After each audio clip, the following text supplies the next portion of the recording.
है आज के इस सत्र में, जिसमें हम अपनी भागवत परिचय की श्रृंखला को अभी के लिए विराम देंगे, क्योंकि हम श्रीमद् भागवतम के 12वें स्कंद के लास्ट कुछ चैप्टर्स में पहुंच गए हैं, जो कि भागवत का सार बताते हैं हमें। तो आज हम चर्चा करेंगे भागवत के सार की, और एक बहुत अच्छा ही विराम का जो है पॉइंट होगा, क्योंकि जो कुछ हमने अभी तक पढ़ा है इतने सारे 107 सत्रों में, उसको हम रिवाइज भी करेंगे और उसका सार हमारे जीवन में क्या होना चाहिए इसको भी समझने का प्रयास करेंगे। तो हमने 13 जनवरी 2024 को स्टार्ट किया था भागवत परिचय सीरीज को, और आज 27 जून है 2026, और ये 108 सेशन है। अर्थात हम 896 डेज तक भागवत पर सोच रहे थे और मनन कर रहे थे। पूरी भागवत के अंदर 18,000 जो है श्लोक हैं। हमने सारे श्लोकों पर, सारे चैप्टर्स पर चर्चा की, जिसमें कि दशम स्कंद 90 चैप्टर्स के साथ और 3900 श्लोकों के साथ सबसे बड़ा पार्ट था, जो कि लगभग पूरी भागवत को ऐसे समझिए कि 38 से 40% भागवत जो है वो भगवान श्री कृष्ण की लीला को डायरेक्टली बताती है, और बाकी सब इनडायरेक्टली बताती है। और इन सब में 18,000 श्लोकों में प्रभुपाद ने जो बड़े परपट लिखे हैं वो करीब 5,800 परपट्स हैं प्रभुपाद के या उनके शिष्यों के द्वारा। तो हमने 5,800 जो तात्पर्य है उनका सार समझा। हमने 18,000 श्लोक, भागवत का फ्लो क्या है, भागवत का हर अध्याय किस बात को समझाना और सिखाना चाह रहा है, उस पर हमने काफ़ी विस्तार से चर्चा की। और ये कोई एक व्यक्ति के द्वारा किया गया प्रयास नहीं था, ये सब हम लोगों ने सम्मिलित रूप से किया। इसलिए मैं आप सबका हृदय से आभारी हूँ, मैं आप सबको दंडवत प्रणाम करता हूँ। मैंने अपने जीवन में कभी ये सोचा भी नहीं था कि मैं कभी भागवत इस तरह से पढ़ पाऊँगा, लेकिन आप सबके कारण मैं भागवत को पढ़ पाया। ये आप सब वैष्णवों की कृपा ही थी जिसने इस बात को संभव किया। जब हमने तैयारी भागवत पढ़ने की पहला सत्र लिया था, तब हमने चर्चा की थी कि ऐसा रीडाथॉन हम कर रहे हैं जैसे कोई मैराथन होता है, और ऐसा प्रयास कर रहे हैं जैसे कोई चींटी जो है वो हिमालय पे चढ़ने का सोचे।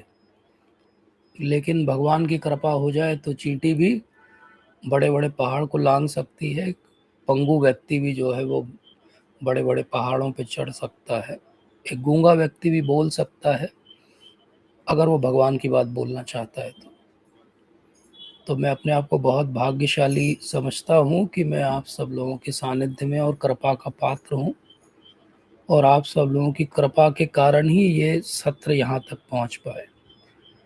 इसी के साथ मैं अपने हृदय से मेरे जो परम गुरु हैं, हिज डिवाइन ग्रेस ओम विष्णुपाद परमहंस परिवज्रकाचार्य अष्टोत्तर श्री श्रीमती श्री भक्ति वेदांत स्वामी प्रभुपाद,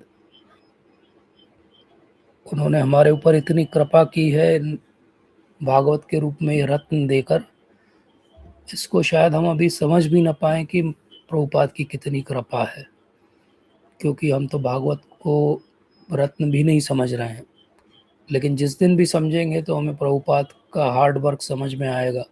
ये बात हमने चर्चा की थी कि किस प्रकार से जब श्रीनिवास आचार्य को भागवत पढ़नी थी तो उन्हें भागवत की एक प्रति को एकत्र करने में कितने साल लगे थे। और आज क्या है, आप किसी भी वेबसाइट पे जाओ और आप ऑर्डर कर सकते हो और भागवत आपके पास, किसी भी मंदिर में जाओ और आप भागवत ले सकते हो। तो ये कृपा केवल केवल शिल प्रभुपाद की। और कृपा है हमारे ऊपर हमारी गुरु परंपरा की। भक्ति सिद्धांत सरस्वती ठाकुर महाराज को आज ही मैं पढ़ रहा था, और वो कह रहे थे कि भागवत अगर किसी ने नहीं पढ़ी तो उसका जीवन जो है वो व्यर्थ हो गया।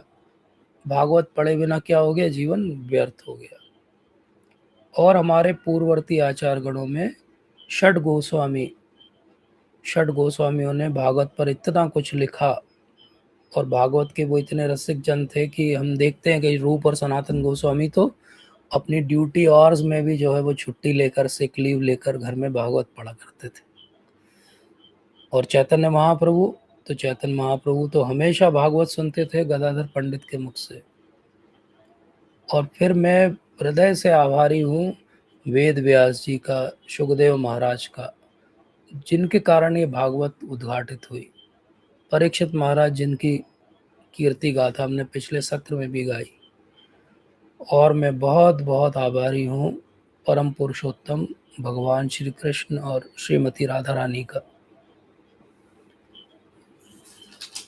क्योंकि भागवत और भगवान में कोई भी अंतर नहीं है। पर ये भागवत क्या हमें कभी समझ में आती? भागवत हमें जो भी थोड़ी बहुत हमें लगता भी है कि समझ में आई, तो वो समझ में आई क्योंकि भक्ति सिद्धांत सरस्वती ठाकुर महाराज, श्रील जीव गोस्वामी, विश्वनाथ चक्रवर्ती ठाकुर पाल, श्रीधर स्वामी महाराज और इतने सारे वैष्णव आचार्य, उनकी अद्भुत टीकाएं, और जिन टीकाओं पे हमने खूब विस्तार से चर्चा की इन सत्रों में। आपको जब भी कुछ सुनने में अच्छा लगा हो कि ये बात तो बड़ी अच्छी लगी, तो यकीन मानिए कि वो या तो विश्वनाथ चक्रवर्ती ठाकुर पाद की टीका की बात होगी, या श्रील जीव गोस्वामी ने उस दृष्टिकोण से उस श्लोक को देखा होगा। और मैं बहुत आभारी हूँ श्रील प्रभुपाद के अनुगत्य जो अब हमारे महाराज वर्ग हैं उन सब का, क्योंकि उन्होंने इस भागवत की ज्योति को जो प्रभुपाद ने जलाया था, हमने तो प्रभुपाद को कभी नहीं देखा, हम तो अभागे लोग हैं, लेकिन हमने गुरु महाराज को देखा और हमने गुरु महाराज में ही प्रभुपाद को देखा। तो वो एक ग्रंथ भागवत है और एक भक्त भागवत है, और ये जो भक्त भागवत है यही हमें ग्रंथ भागवत सिखा सकते हैं। इसलिए सारे भक्त भागवत जो मेरे जीवन में आज तक आए और आगे आएंगे, उन सबको भी कोटि कोटि दंडवत प्रणाम। तो भागवत बहुत विशेष वस्तु है, बहुत विशेष है, क्योंकि भागवत को आप किसी एक टेम्पलेट में नहीं बांध सकते। भागवत को आप चाहो तो आप 5 मिनट में भी समझा सकते हो, और चाहे तो आप पूरा जीवन काल लगा दो तो भी भागवत आपको पूरी समझ में ना आए। जैसे स्वयं भक्ति सिद्धांत सरस्वती ठाकुर महाराज ने भागवत के पहले स्कंद के पहले श्लोक पे 64 डेज तक टीका की, और वो तो उनका समय हो गया वहाँ का, नहीं तो वो राधा कुंड में और रहते तो और टीका करते। तो केवल पहले अध्याय, पहला श्लोक, पहला स्कंद, उस पे 64 डेज महाराज बोलते रहे। और इसीलिए श्रील सनातन गोस्वामी ने कहा, इस पे हमने पहले सत्र में भी चर्चा की थी, कि सर्व शास्त्र अवधि पीयूषा, सर्व वेदेक सतफला, सर्व सिद्धांत रत्नाध्या, सर्वलोकेक दिक प्रदा। भागवत कैसी है? सर्व शास्त्र अवधि पीयूषा, पूरे शास्त्रों का अगर अमृत बना दो तो उस अमृत का जो अमृत है वो श्रीमद् भागवतम है। सर्व वेदेक सतफला, सब वेदों का सतफल है। सर्व सिद्धांत रत्नाध्या, सारे सिद्धांत को अगर आप ऐसा बोल दो कि एक बहुत बड़े जो है वो खजाने में रखे हुए हैं, तो उसमें जो सबसे बड़ा रत्न होगा वो श्रीमद् भागवतम होगा। सर्वलोकेक दिक प्रदा, पूरे लोगों को, सबको अगर एक टॉर्च, एक मशाल, एक अग्नि कोई रास्ता दिखा सकती है तो वो श्रीमद् भागवतम है। तो ऐसी श्रीमद् भागवतम को क्या करना चाहिए? तो वो कहते हैं सदा सेव्य श्रीमद् भागवती कथा, यस्या श्रवण मात्रेण हरि निश्चित समाश्रेत। सदा सेव्य, सदा सेव्य, सदा सेवा करो। ऐसी श्रीमद् भागवतम की क्या करो? सदा सेवा करो। क्यों? क्योंकि यस्य श्रवण मात्रेण, केवल इसको सुनने से हरि निश्चित समाश्रेत। तो आज हम आखिरी सत्र में हैं, अगर हमने अपने मन में किसी के प्रति कटुता नहीं रखी होगी और किसी के प्रति द्वेष नहीं रखा होगा, तो आज के सत्र का अर्थ ये हो गया कि केवल हमने सुन के जो है निश्चित रूप से भगवान के दर्शन कर लिए। तो आप कहेंगे कि अच्छा, तो आज भगवान दिख जाएंगे मुझे? बिल्कुल दिख जाएंगे, क्योंकि भगवान और भागवत में कोई भी अंतर नहीं है। कैसे भगवान दिख जाएंगे? तो भगवान का दर्शन हम करने जाते तो कैसे करते हैं? चरणों से, उनके चरण कमल से आरंभ करते हैं, फिर कटी के भाग का दर्शन करते हैं, फिर भगवान की छाती का दर्शन करते हैं, ग्रीवा का दर्शन करते हैं और फिर उनके सुंदर मुखमंडल और उनकी अलौकिक मुस्कान का दर्शन करते हैं। और श्रीमद् भागवतम भी हमने ऐसे ही पढ़ी थी, हैफजार्ड नहीं पढ़ी थी। हमने कैसे पढ़ी थी? हमने पहले 2 अध्याय पढ़े तो क्या हो गया, ऐसा समझिए कि वो भगवान के चरण कमल हैं पहले 2 अध्याय, और ऐसे दृष्टि ऊपर करते करते अब हम जब 12वें स्कंद में पहुंच गए, मतलब भगवान के ललाट के दर्शन कर रहे हैं हम सुंदर। तो क्या भगवान के दर्शन हुए कि नहीं हुए? तो इसमें कोई भी शंका नहीं रखना चाहिए कि भगवान के दर्शन हो गए। क्यों? क्योंकि पद्म पुराण में, मत्स्य पुराण में, कुर्म पुराण में सब जगह कहा गया कि भागवत और भगवान क्या है? अभिन्न है। कैसे अभिन्न है? तो कृष्ण स्वधाम उपगते धर्म ज्ञानाब्धि सह। तो भगवान जब अपने स्वधाम गए तो क्या हो गया? धर्म और ज्ञान भी उनके साथ चले गए, क्योंकि धर्म ज्ञान बिना भगवान के रह ही नहीं सकते। कई बार लोग कहते हैं अरे हम भगवान को नहीं मानते बट हम बहुत बड़े मॉरलिस्ट हैं। सॉरी सर, अगर आप भगवान को नहीं मानते तो आप मॉरलिटी की बात मत करिए, क्योंकि वो केवल छलावा है। तो क्या कहा? कृष्ण स्वधाम उपगते धर्म ज्ञानाब्धि सह कलो नष्ट दृशमेश पुराण अर्को अधुनीत। क्या हो गया? भगवान तो चले गए अपने धाम, पर भगवान की कृपा कितनी है कि उन्होंने इस कलयुग के अज्ञान को दूर करने के लिए क्या कर दिया? एक अर्क, एक सूर्य प्रदान किया यहाँ पर। तो एक तो सूर्य नारायण है, लेकिन सूर्य नारायण से भौतिक वस्तुएं दिखेगी। संसार असल में कैसा है, वो दृष्टि कहाँ से आएगी? वो दृष्टि आएगी श्रीमद् भागवत का अध्ययन करने से। तो पुराण अर्को अधुनिता, ऐसे पुराण अर्क के रूप में आया, रोशनी के रूप में आया, उजाले के रूप में आया, और उसने क्या कर दिया? ऐसी प्रकाश दृष्टि दे दी हमको कि हमको सब कुछ स्पष्टता दिखता है संसार में। भागवत की दृष्टि, भागवत पढ़ने के बाद और समझने के बाद की दृष्टि वो हो ही नहीं सकती जो भागवत समझने और पढ़ने के पहले की दृष्टि थी। एक तो ये कि भगवान के दर्शन हो गए, और एक कि संसार में क्या जटिलताएं हैं इसके भी दर्शन हो गए।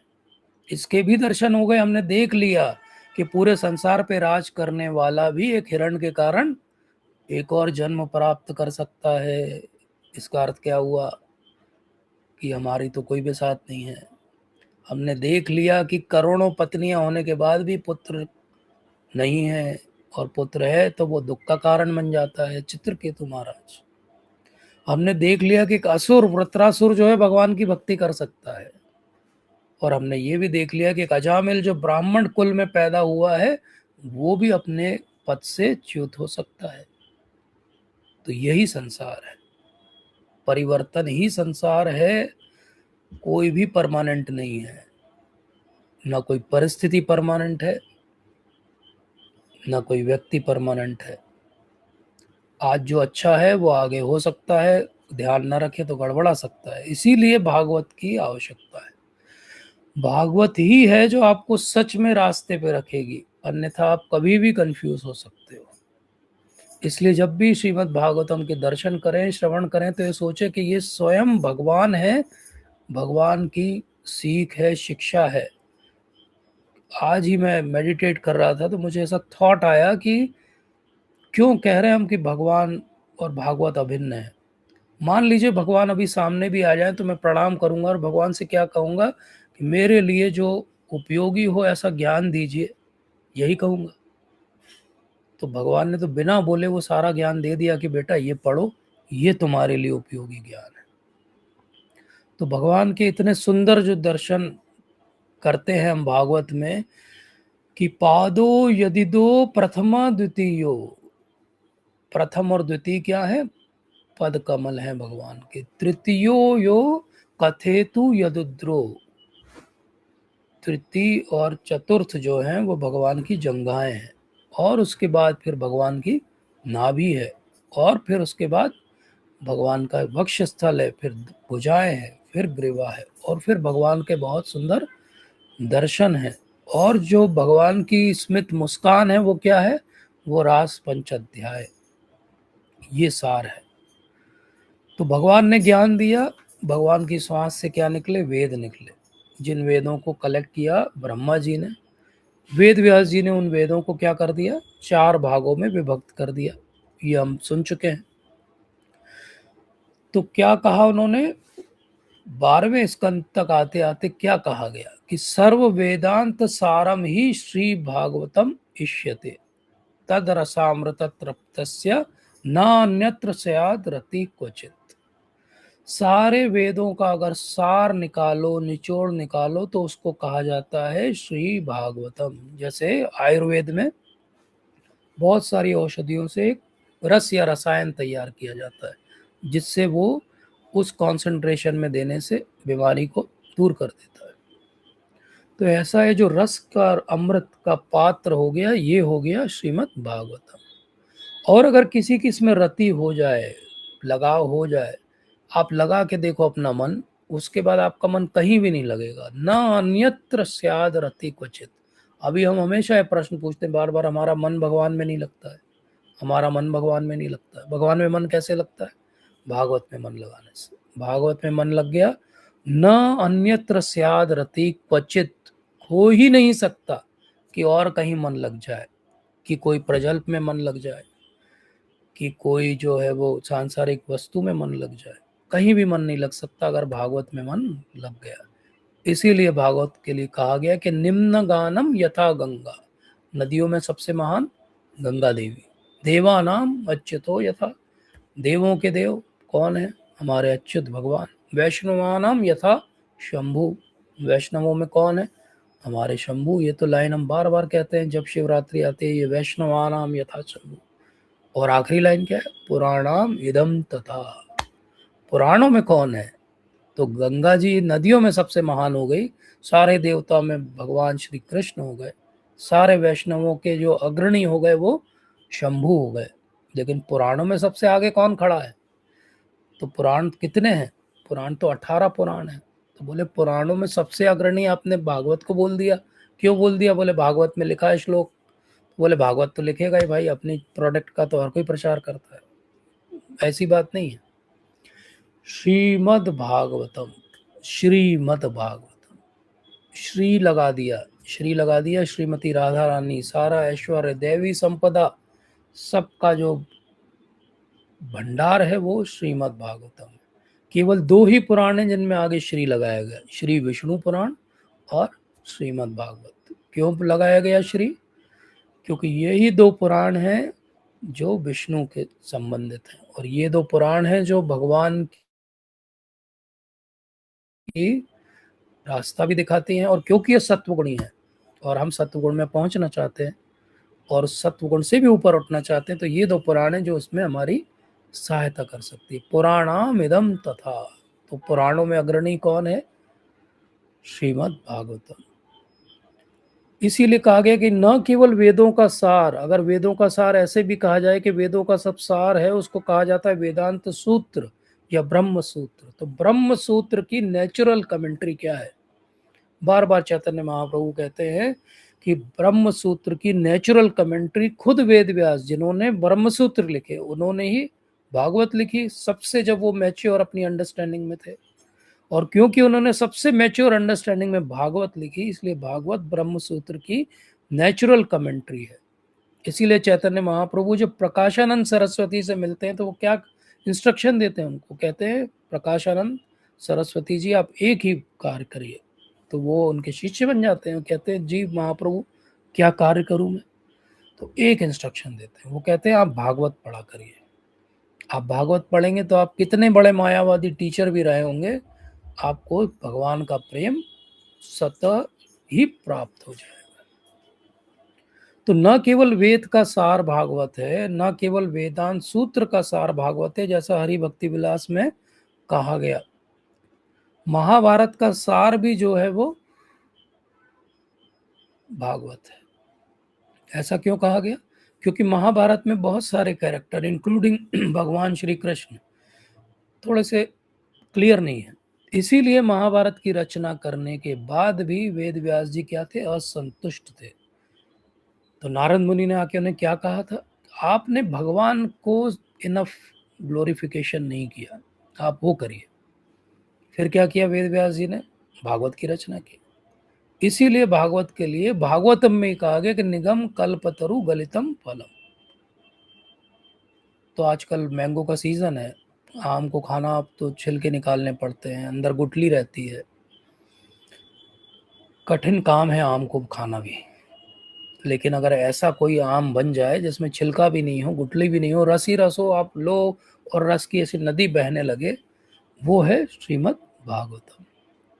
तो इसीलिए कहा गया कि कृष्ण तुल्य भागवत विभू सर्वाश्रय प्रति श्लोके प्रति अक्षरे नाना अर्थ कहे। ये भी बड़ी बात है। कोई शास्त्र हो सकता है सीधा सीधा स्ट्रेट फॉरवर्ड, भागवत ऐसी नहीं है। भागवत बहुत कॉन्फिडेंशियल शास्त्र है। कोई कह सकता है आप तो इजीली अवेलेबल है प्रभुपाद के कारण, लाओ हम भी पढ़ डालेंगे, चाट लेंगे बिल्कुल, तो क्या हमको प्रेम मिल जाएगा भगवान का? नहीं। क्या कहा गया? कृष्ण तुल्य भागवत विभू सर्वाश्रय, सबका आश्रय है भागवत। लेकिन ध्यान क्या रखना है? प्रति श्लोक के प्रति अक्षरे नाना अर्थ कहे, क्योंकि हर श्लोक हर पार्ट में अर्थ कई निकाले जा सकते हैं, इसलिए भागवत की बहुत सारी टीका है। तो हम कौन सी टीका को पढ़ के समझे? तो जो प्रामाणिक वैष्णव आचार्य हैं उन्होंने जो टीका लिखी वो हमारे लिए श्री प्रभुपाद की टीका उसमें सबसे महत्वपूर्ण है। तो हर किसी को भागवत समझ में आ जाएगी क्या? सदा नित्य भागवत का सेवन करेंगे तो समझ में आ जाएगी। जैसे कोई डॉक्टर प्रिस्क्रिप्शन लिख के देता है और कोई व्यक्ति उसको अपनी मर्जी से कभी ले दवा कभी ना ले, तो क्या उसको पूरा असर आएगा? नहीं आएगा। भागवत का प्रिस्क्रिप्शन क्या कहता है? नित्यम भागवत सेवया। तो क्या भागवत पढ़ के समझ में आ जाती है? नहीं। भागवत समझ में आती है श्रवण करने से, सुनने से। तो जब हम सुनते हैं तो जो व्यक्ति कह रहा है उसका जो रियलाइजेशन है वो आप तक पहुंच रहा है। और ये हो सकता है कि वो हम उस स्तर पे अभी ना समझ पाए। जब प्रभुपाद के लेक्चर को सुनते हैं कई बार लगता है रिपीट कर रहे हैं प्रभुपाद वही बात बार बार, लेकिन अगर ध्यान देंगे तो समझ में आएगा कि हर बार कोई एक नए एंगल से उस बात को वो समझा रहे हैं। और इसलिए भी वो रिपीट कर रहे हैं कि अभी तो उनकी बेसिक बात ही हम फॉलो नहीं करने लगे, तो वो कहाँ बड़ी बातें हमको बताएंगे। तो भागवत के लिए कहा गया कि अगर कोई किसी को मनुष्य जन्म मिल गया और उसने भागवत नहीं पढ़ी तो वो किसके समान है? गधे के समान, व्यर्थ गंवा दिया उसने। बोले ऐसा व्यक्ति क्यों आया धरती पे? तो बड़ी कठोर बात कही गई। कहा गया कि ऐसा व्यक्ति केवल माँ को प्रसव पीड़ा देने के लिए आया धरती पे। बोले कोई मतलब का नहीं है ऐसा जीवन। क्यों आया भाई तू जीवन में अगर भागवत नहीं पढ़ा तो? ऐसा व्यक्ति पृथ्वी पे भार है, भार। जो भागवत नहीं पढ़ता है इसका अर्थ क्या हो गया? उसके कान जो हैं वो सांप के बिल के समान है। ये मेरे शब्द नहीं है, ये कौन कह रहा है? भागवत जी खुद ही बता रही हैं अपने बारे में। और नारद जी से सुनना है हमें। तो नारद जी कह रहे हैं कि ऐसा व्यक्ति का जीवन क्या हो गया? भार हो गया। पृथ्वी को भी अच्छा नहीं लगता ऐसा व्यक्ति जो भागवत ना पढ़ता हो। तो कोई बहुत भागवत पढ़ने लगे, कहे कि अब तो मैं बाहर नहीं रहा। नहीं, आपको भक्त भागवत और ग्रंथ भागवत दोनों को समझना पड़ेगा। तो एक बार प्रभुपाद तात्पर्य लिखते थे रात को भागवत, और वो जो डिक्टाफोन रहता था जिसमें वो रिकॉर्ड कर देते थे उसकी कैसेट को फिर उनके शिष्य सुनते थे और टाइप करके उनको मैन्यूस्क्रिप्ट दिखाते थे। तो प्रभुपाद का एक रीजनेबल आउटपुट होता था कि एक रात बैठते थे प्रभुपाद तो इतने पेज टाइप होते थे। तो 2-3 दिन हो गए, आउटपुट बहुत स्लो था, बहुत कम था।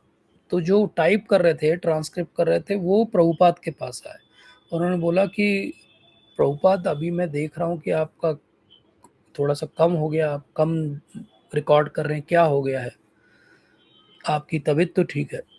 तो प्रभुपाद ने बोला हाँ मेरी तबीयत ठीक है। तो बोले आप फिर क्यों नहीं कर रहे डिक्टेट, रिकॉर्ड नहीं कर रहे? तो प्रभुपाद ने जो उत्तर दिया, बहुत ध्यान से सुनिए प्रभुपाद ने क्या उत्तर दिया। बोले ये मेरा जो भागवत के तात्पर्यों को देना है, बोले ये कोई मैकेनिकल चीज नहीं है कि मैं बैठूं तो एक बार में मैं 20 लोग जो है वो उनके तात्पर्य रिकॉर्ड कर दूं। बोले ये भगवान मुझे अंदर से प्रेरणा दे रहे हैं, स्वयं श्री कृष्ण की वाणी है जो मेरे तात्पर्यों के रूप में दिखती है तुम लोगों को। और बोले मुझे लिखते टाइम बहुत ध्यान रखना पड़ता है, क्योंकि एक एक शब्द का चयन ऐसा होना चाहिए कि अगले 10,000 साल तक जब ये पुस्तकें रहेंगी कलयुग में, तो कोई भी अर्थ का अनर्थ ना निकाल पाए। इसलिए बोले बहुत ध्यान से मैं एक एक वर्ड लिखता हूँ। प्रभुपाद एक एक शब्द के लिए ध्यान देते हैं और रात भर जागते हैं, इसलिए कि वो अपने भागवत लेखन के कार्य को पूर्ण कर पाए। और हम अगर दिन में भी भागवत लेके बैठते हैं या सुनते हैं तो हमको नींद आने लगती है। कहीं तो मैंने ऐसा भी सुना, किसी ने मुझे कहा, फीडबैक दिया कि प्रभु जी अगर हम रात को नींद नहीं आती तो आपका लेक्चर सुनते हैं। तो मैंने बोला थैंक यू सो मच, मैं कुछ तो आपकी सेवा कर पा रहा हूँ। तो ऐसा क्यों हो रहा है? ऐसा इसीलिए हो रहा है कि हमारा भाव प्रभुपाद के प्रति भी नहीं और भागवत के प्रति भी नहीं। तो कहा गया कि भागवत क्या है, महामुनि कृते, महामुनि ने लिखी है। तो ध्यान देने की बात है। अब महामुनि ने कैसे लिखी है? तो व्यास देव जी वो महामुनि है। अब व्यास देव जी स्वयं को तो महामुनि नहीं लिखेंगे। इसका अर्थ क्या हो गया कि भागवत को गणेश जी महाराज ने जो है लिखा है और व्यास देव जी ने उसको क्या किया है, डिक्टेट किया, जैसे महाभारत।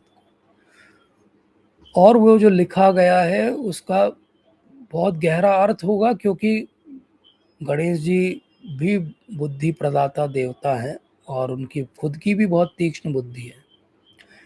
और सब वेदों का जब सार लिखा जा रहा है तो वो हमको कई बार पढ़ने में लगेगा, बहुत सारी स्टोरी है भागवत में, बड़ा अच्छा लगता है भागवत पढ़ना, लेकिन केवल स्टोरी है क्या भागवत के अंदर? नहीं, वो तो सब वेदों का सार है।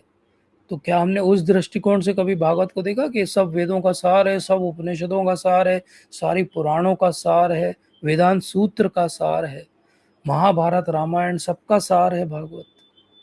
भागवत में वो सब कुछ है जो इन सब में है, और उससे एक्स्ट्रा भी है जो इनमें से किसी भी ग्रंथ में नहीं है। इसीलिए इसको कहा गया कि सर्व वेदांत सारम।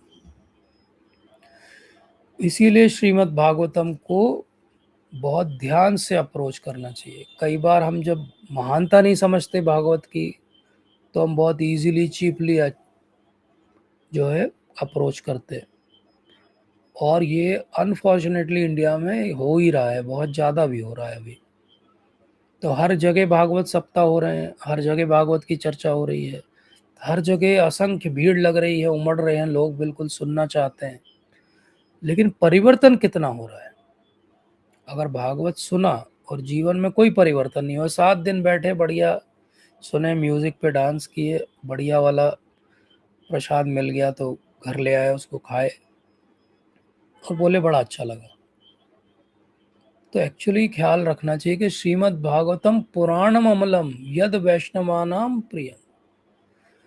तो अगर कोई कहे कि मुझे भागवत प्रिय नहीं है, तो सीधे सीधे श्लोक से ये प्रूव हो जाता है कि आप वैष्णव नहीं हो। अगर आप वैष्णव हो तो आपको भागवत प्रिय होना चाहिए। क्यों? क्योंकि जो परमहंस स्तर के वैष्णव हैं उनको भी भागवत प्रिय है।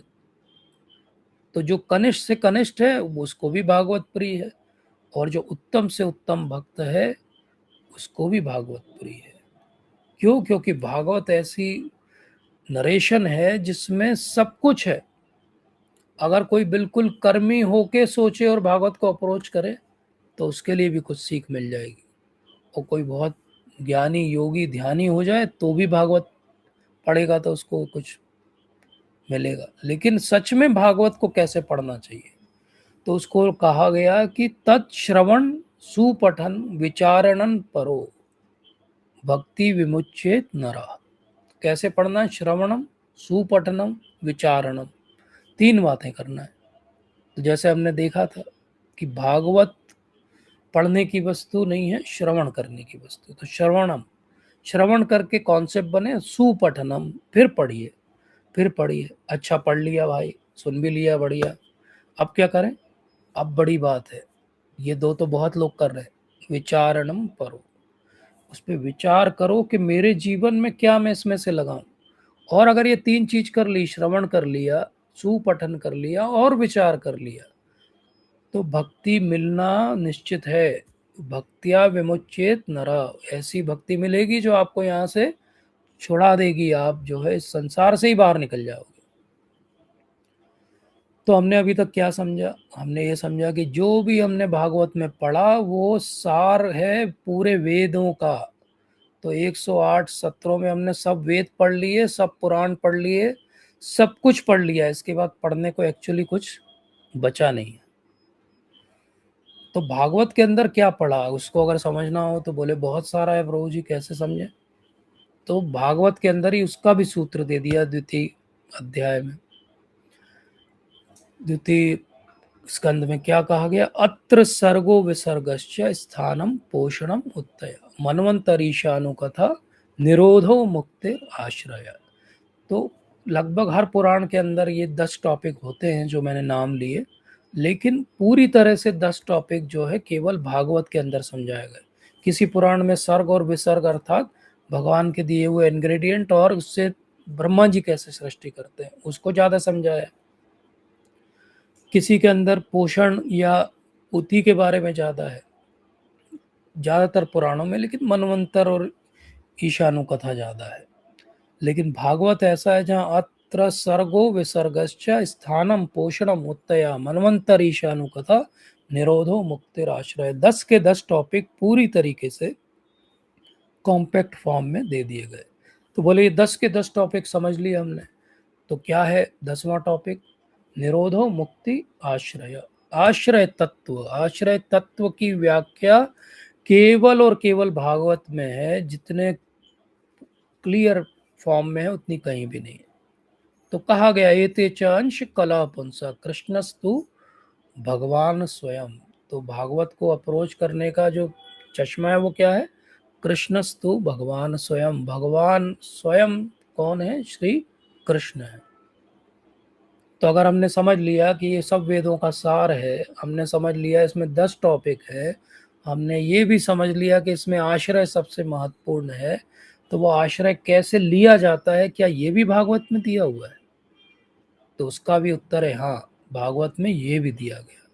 भागवत में कहा गया नाम संकीर्तनम यस्य सर्व पाप प्रणाशन। नाम संकीर्तन करने से सारे पापों का नाश हो सकता है। जैसे हम किसी से बात करें 1 घंटा और अब हम उसको कंक्लूड करेंगे तो आखिरी के 1 2 3 मिनट की जो बात होगी वो सबसे इंपॉर्टेंट होगी, कंक्लूजन होगी, टेक होम मैसेज होगी, समरी होगी, जिस भी नाम को आप यूज करना चाहें। ऐसी भागवत में सब कुछ बात होगी 18,000 श्लोकों में। और फिर अंत में क्या कहा गया कि नाम संकीर्तन यस्य सर्व पाप प्रणाशनम प्रणमो दुख शमनस्य तम नमामि हरिपरम। तो सारे दुखों का नाश हो जाएगा, सारे पाप जो है हमारे खत्म हो जाएंगे। कैसे? जब हम भगवान श्री हरि का संकीर्तन करेंगे, नाम लेंगे। तो ये बहुत बड़ा कंक्लूजन है। पूरी भागवत पढ़ ली और अगर इस कंक्लूजन पे अराइव नहीं हुए तो भागवत पढ़ना उतना नहीं फला जितना फल सकता था।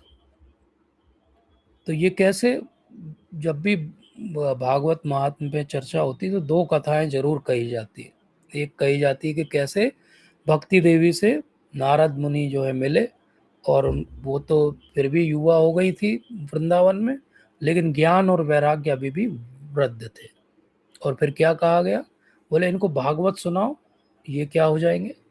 ये भी जो है पुष्ट हो जाएंगे। क्योंकि ज्ञान और वैराग्य अलग से उनका कोई अस्तित्व नहीं है। अगर ज्ञान वैराग्य होना चाहिए तो केवल इसलिए कि उससे हमारी भक्ति का सिंचन हो। तो जब कथा अमृत की वर्षा हुई तो ज्ञान और वैराग्य दोनों जो है वो पुष्ट हो गए। फिर भक्ति देवी ने बोला कि अब मैं पुष्ट हो गई, मेरे दोनों पुत्र भी ठीक हो गए, अब मैं कहाँ रहूं? बोले कलयुग में कहाँ रहूं? तो नारद मुनि ने कहा कि रुकिए रुकिए, आप कलयुग में कहाँ रहेंगे? आप ऐसा करिए जो महान प्रामाणिक भक्त है उनके हृदय में रहिए, क्योंकि कहीं और तो आप रह नहीं पाएंगे। तो कलयुग में भक्ति कहाँ विराजती है? महान वैष्णवों के हृदय में, हमारे गुरु महाराज गुरु वर्ग के हृदय में विराजती है। अगर हम उनको रोज सुनेंगे, उनके अनुसार प्रामाणिक जीवन जिएंगे, तो उनके हृदय की भक्ति ट्रांसप्लांट हो जाएगी। हार्ट ट्रांसप्लांट होता है, ऐसे भक्ति का ट्रांसप्लांट होता है। तो उनकी भक्ति हमारे अंदर आ जाएगी, हमारे अंदर भी वैसा ही भाव जो है आ जाएगा जैसा उनके अंदर है। वो भगवान के लिए कितनी कितनी कष्ट उठा रहे, तो हम भी थोड़ा थोड़ा सोचने लगेंगे। तो भागवत पहले ही विवेचना करती है कि कौन अधिकारी व्यक्ति है भागवत पढ़ने का, कौन पात्र है जिसको दिया जाएगा भागवत, और कैसा वक्ता और श्रोता होना चाहिए। और इसके लिए जो बात कही जाती है वो भी बड़ी सुंदर जो है कथा है। और वो कथा क्या है कि जब भगवान की पूरी लीला हो गई तो वो वापस अपने धाम जा रहे थे। तो श्रीमती राधा रानी के अपने एक पेट पैरट है, लीला शुक नाम है उनका। तो वो जो है वो भी जाना चाहते थे वापस। तो उन्हें कहा गया कि नहीं, अभी आप थोड़े समय यहीं पे विश्राम करिए, यहीं पे रहिए। तो बोले मैं क्या करूँगा यहाँ पे। तो उनसे आग्रह किया गया कि आप क्या करेंगे, आप भगवान की लीला कथा को गाइए, आपने देखा है सब, आपने पार्टिसिपेट किया। तो उन्होंने क्या कहा, बहुत बड़ी बात है, बोले मैंने देखा है लेकिन मैं अभी बोल नहीं सकता, मैं वर्णन नहीं कर सकता। बोले क्यों। बोले मुझे किसी से सुनना पड़ेगा, मैं किसी से सुन लूंगा फिर वर्णन करूंगा। तो उन्हें कहा गया कि ठीक है, जहाँ कहीं कथा हो रही हो देख लो, बैठो सुनो, किसी प्रामाणिक भक्त से सुन लो, फिर कहना। बोले हाँ ठीक है। तो ये उड़ने लगे सब जगह, सब जगह उड़े, सब जगह देखे कहाँ कथा चल रही, कहाँ कथा चल रही। तो उसी समय पार्वती देवी ने हमारे जो शिव जी हैं उनसे आग्रह किया कि आप कुछ रहस्यमयी अमृत का ज्ञान देंगे क्या, मुझे ऐसी अमर कथा सुना दीजिए। तो उन्होंने बोला हाँ, ये अमर कथा बड़ी कॉन्फिडेंशियल है, सबको नहीं दी जा सकती, पर अपन सेक्लूडेड प्लेस पे है, तो मैं तुम्हें ये अमर कथा जो है वो सुनाऊंगा। उसी समय ये जो लीला शुभ थे ये उड़ते उड़ते वहीं पेड़ पे आके बैठ गए छुप के। और ये कथा आरंभ हुई भागवत की। ये पहली भागवत की कथा है जो शिव जी कह रहे हैं और पार्वती मैया सुन रही है। ये एक बिल्कुल परफेक्ट गृहस्थ अरेंजमेंट है। कैसे कि हस्बैंड कथा सुनाए और पूरा परिवार बैठ के कथा सुने, इससे अच्छा कुछ नहीं हो सकता जीवन में। अब जैसा होता है कथा कभी कभी थोड़ी सी सामने वालों पे अलग अलग प्रकार से प्रभाव डालती है। तो कभी कभी निंद्रा देवी का प्रभाव हो जाता है। तो ऐसी लीला हुई कि पार्वती मैया जो है वो थोड़ी थोड़ी सी सोने सी लगी। अब शिव जी जो हैं वो कथा कह रहे हैं, तो कथा करने वाले को एक दो तो ऐसे लोग लगते हैं जो सिर हिलाएं, बोले हाँ ठीक ठीक कह रहे हैं, ठीक ठीक कह रहे हैं, बोलते रहिए बोलते रहिए। तो ऐसा कोई उन्हें आसपास दिखना चाहिए कथावाचक को। तो शिव जी जब कथा कह रहे हैं तो पार्वती मैया जो है वो हूँ करके हुंकार भरती है। और वो हुंकार सुन के वो आगे कहते रहते हैं। वो अपने भाव में आंखें मूंद के कथा कह रहे हैं और इनकी भी आंखें मूंद गई है सुन के। ऐसा होता है कभी कभी। तो अब ये जो लीला शुक थे इन्होंने सोचा कि अरे ये अमर कथा स्वयं शिव जी के मुख से सुनने को मिल रही है, लेकिन अगर ये हूँ हुंकार बंद हो गई तो ये भी चुप हो जाएंगे, फिर आगे की कथा कौन कहेगा मुझे। तो वो तो लीला शुक है और तोतों की तो आदत रहती, किसी की भी आवाज़ की नकल कर सकते हैं। तो वो बैठ के वहाँ से हूँ करते रहे, शिव जी बढ़िया कथा कहते रहे। कथा समाप्ति की ओर आ गई जैसे हमारी आई है। शिव जी ने आंखें खोली, पार्वती मैया से पूछा कैसा लगा आपको, सब समझ में आ गया। तो एकदम उनकी निंद्रा टूटी, बोले क्या क्या क्या कह दिया आपने, मैं तो थोड़ा सा सो गई थी। तो बोले तो आप सो गए थे। तो बोले हुंकार कौन भर रहा था। बोले पता नहीं, कोई तो सुन रहा है यहाँ पे। बोले कोई भी ऐसे व्यक्ति को ये कथा सुनना जो है अलाउड नहीं है जो पात्र नहीं हो, जो अधिकारी नहीं हो। बोले कौन है। तो उन्होंने सब तरफ देखा। अब लीला शुक को लगा कि अगर शिव जी को क्रोध आ गया तो तांडव हो जाएगा, पूरा संसार ही नष्ट हो जाता है। तो बोले मेरी क्या बसात, तो ये उड़े। तो इन्होंने देख लिया एक तोता है। शिव जी पीछे पीछे पीछे पीछे भागे। तोता उड़ते उड़ते उड़ते उड़ते हिमालय से, कैलाश से उड़ते उड़ते बद्रिकाश्रम में भी एक कथा चल रही थी। और वो क्या कथा चल रही थी, व्यास देव जो है वो अपनी पत्नी को भागवत सुना रहे थे। एक और गृहस्थ एग्जाम्पल। और पत्नी को थोड़ी उबासी आ रही थी, तो उनका मुंह ऐसा हल्का सा खुला हुआ था। लीला शुक को लगा कि अब कहाँ बचे हम, तो चले इसी में प्रवेश कर जाते हैं। तो वो अंदर पेट में चले गए उनके। अभी पेट में चले गए तो उधर शिव जी आए व्यास देव जी से पूछा कि कोई आया क्या एक तोता उड़ते हुए? बोले मैं तो भाव में कथा कह रहा था, मुझे तो नहीं पता कोई आया। बोले क्या हो गया, क्यों ऐसा खोज रहे हो आप, एक तोते को खोज रहे हो आप, क्या हो गया? तो उन्होंने व्यासदेव से कहा, अरे मैं अमृत कथा कह रहा था, अमर कथा कह रहा था पार्वती को, और ये इसने सुन लिया है। ये तो अनाधिकारी व्यक्ति को जो है वो अब अमर हो जाएगा वो। मैं उसका बोले वो ये त्रिशूल लाया हूँ, इससे वध कर दूंगा।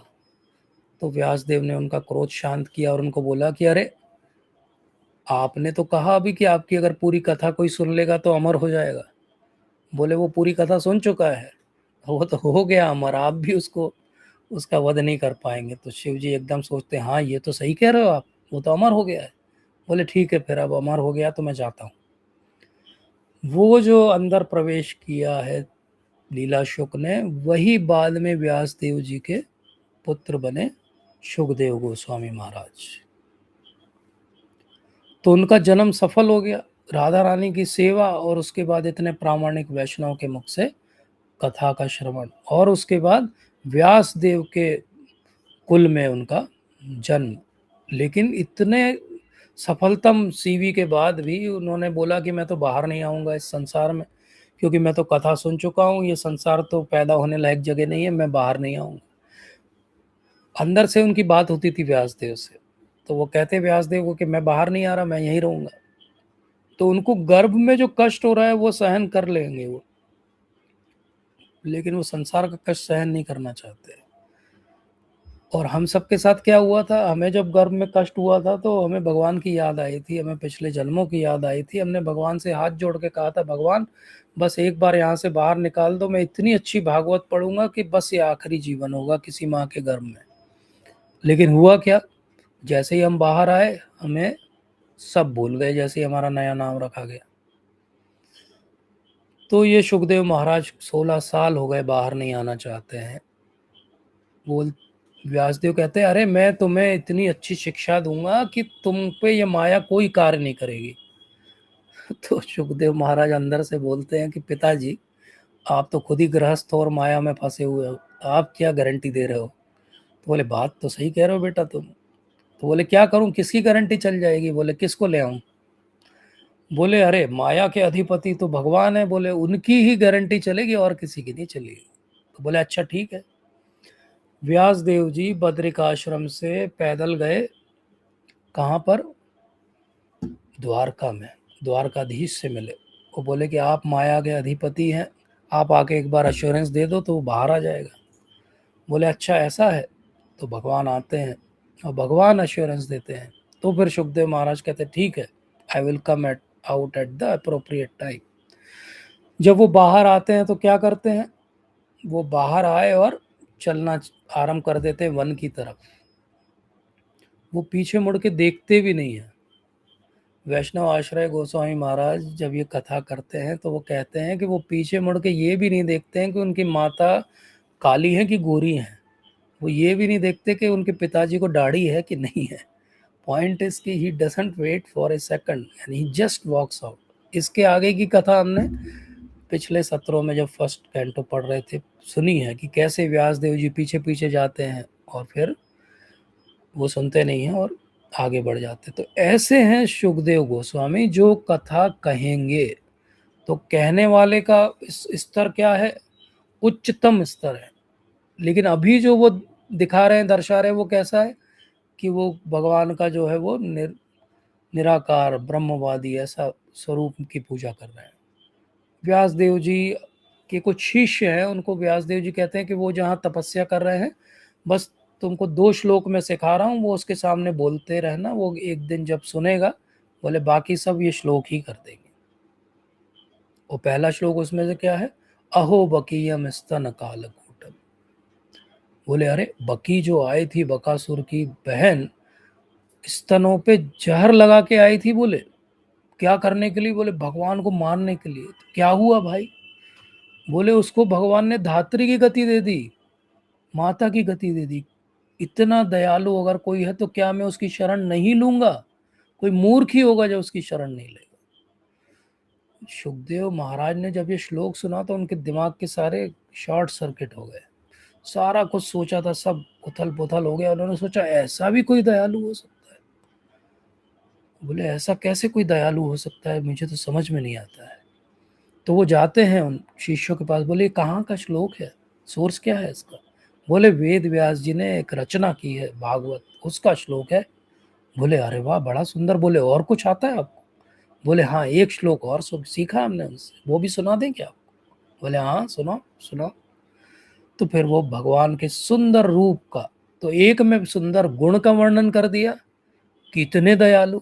और फिर क्या सुंदर रूप है भगवान के। बरहा पीडम नटवर वपु कर्णयो कर्णिकारम बिभ्रत्वास कनक कपिशम वैजयंतीम च मालाम रंध्राण मेनु अधर सुदया पूरयन गोप वृंदे वृंदारण्यम स्वपद रमणम प्राविशद गीत कीर्ति। बहुत सुंदर भगवान का वर्णन, कैसे वो वृंदावन के वन में जो है आ रहे हैं।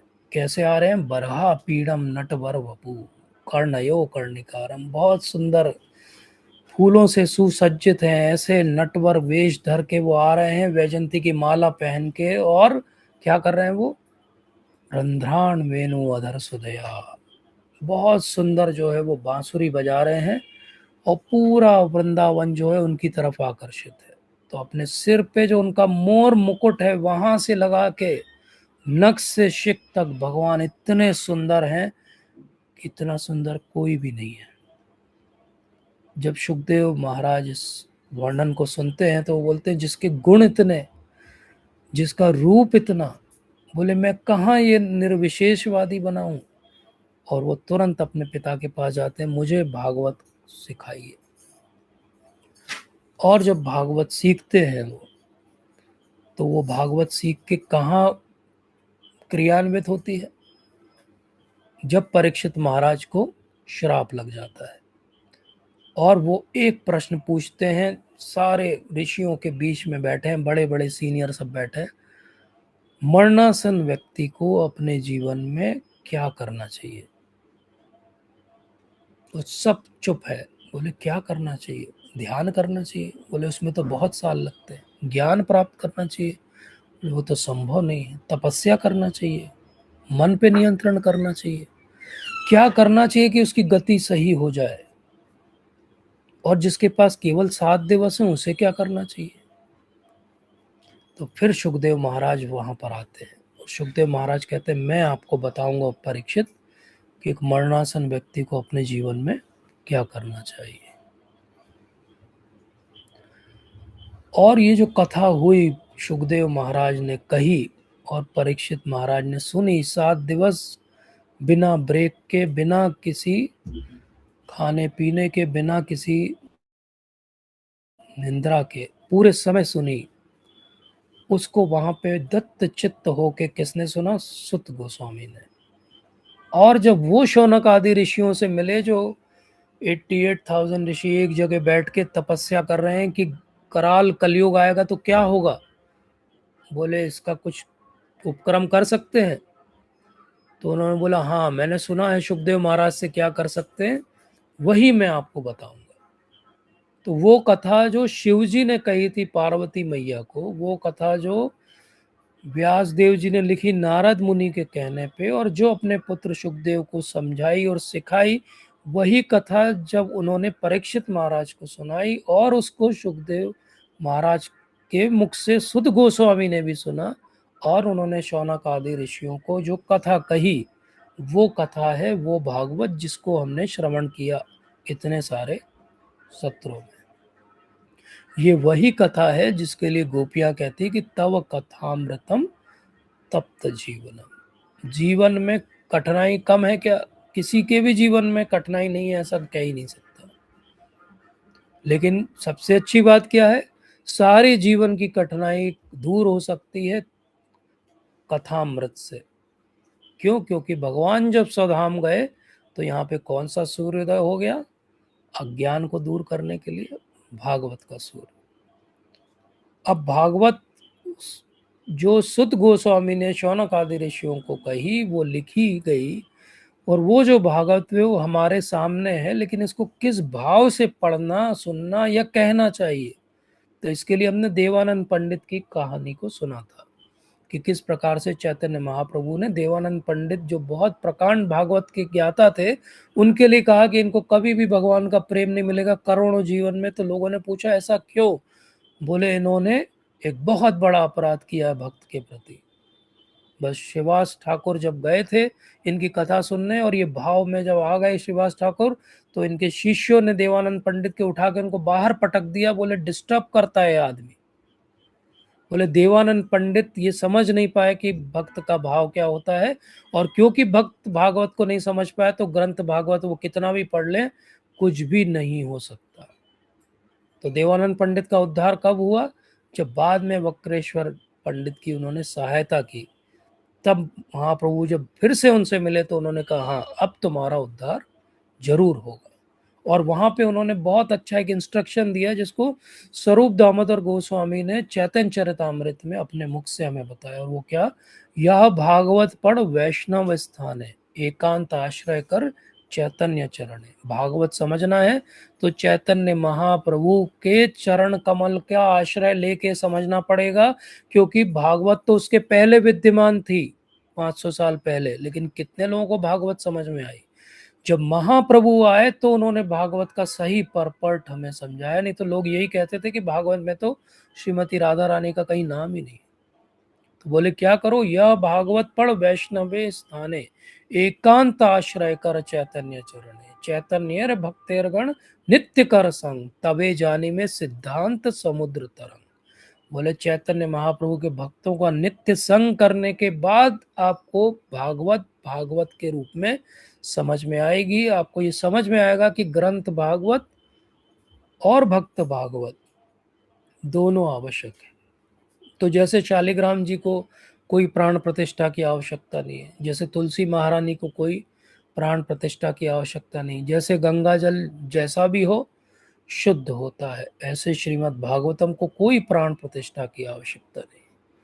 वो हमारे प्राण में प्रतिष्ठित हो जाएगी अगर हम महाप्रभु के अनुगत्य हो जाएंगे। तो श्रीमद् भागवत को श्रील प्रभुपाद बार बार कहते थे ग्रेजुएट स्टडी है। बोले graduate study. Post graduate study क्या है? चैतन्य चरितामृत है। इसलिए महाप्रभु ने जब सन्यास लिया तो बहुत भक्त उनके पास आए, रो रहे थे, अरे आपने सन्यास ले लिया, हमारा क्या होगा? महाप्रभु ने सबको रोका, बोला चैतन्य भागवत में कहा गया कि अगर आप मुझे प्रेम करते हैं तो आज के बाद केवल भागवत की बात करिए और कृष्ण की बात करिए। बोले मुझसे कोई और बात मत करिए, कोई प्रजल्प मत करिए, मुझसे केवल भागवत की बात करिए। तो इसलिए जो वक्ता हो उसको कैसा होना चाहिए? तो उसकी भगवान में मति होना चाहिए, किसी से वो द्वेष न रखे, उसकी बुद्धि बहुत प्रखर शुद्ध होनी चाहिए, बहुत सारे शास्त्रों का उसको ज्ञान होना चाहिए, लेकिन लोगों के प्रति दीनता, करुणा और अनुकंपा की भावना होनी चाहिए। और जब मैं ये क्वालिटीज पढ़ता हूँ, ये भागवत के अंदर ही दी हुई हैं, तो समझ में आता है कि श्रील प्रभुपाद के अलावा कोई भी ऐसा व्यक्ति धरती पे नहीं हुआ जिसमें ये सारी क्वालिटी पूरी तरह से विद्यमान रही हो। इसीलिए उन्होंने भागवत पे इतनी अपनी जो टीकाएं लिखी, इससे करोड़ों जीवन जो है वो आगे बदल रहे हैं और बदलते रहेंगे। तो ये तो बात हो गई कि भागवत क्या है, और ये बात हो गई कि भागवत को किस प्रकार से बोलना चाहिए, क्वालिटीज क्या होना चाहिए स्पीकर में।